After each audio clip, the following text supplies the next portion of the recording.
Well, I am waiting on some wagons to empty the corn out of the combine. I just got done filling those wagons over there.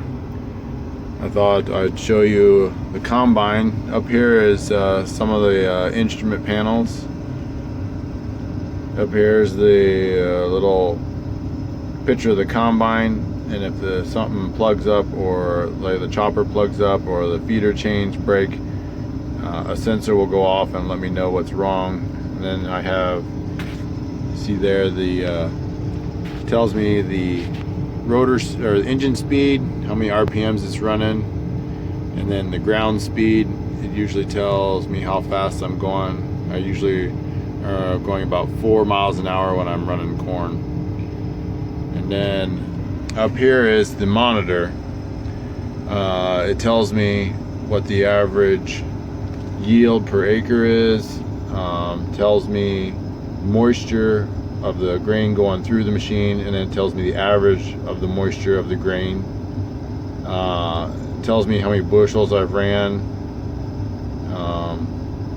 It also tells me the ground speed, and it tells me how many, like, the bushels per acre going through at the moment.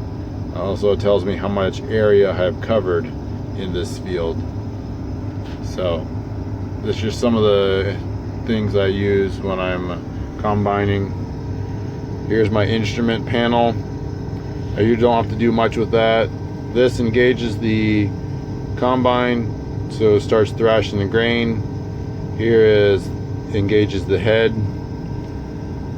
Here's my joystick. This is I push it forward to go forward, pull it back to come back.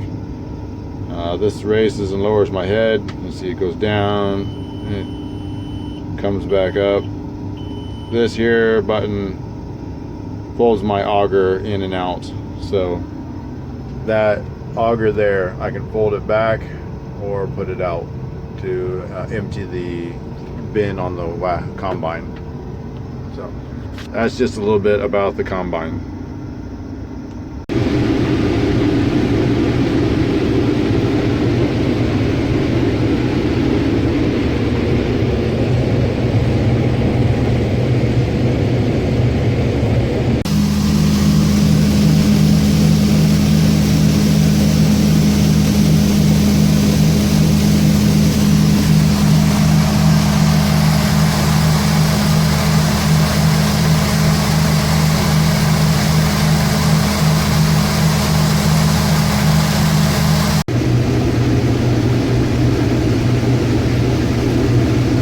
This is what it looks like when I'm running at night.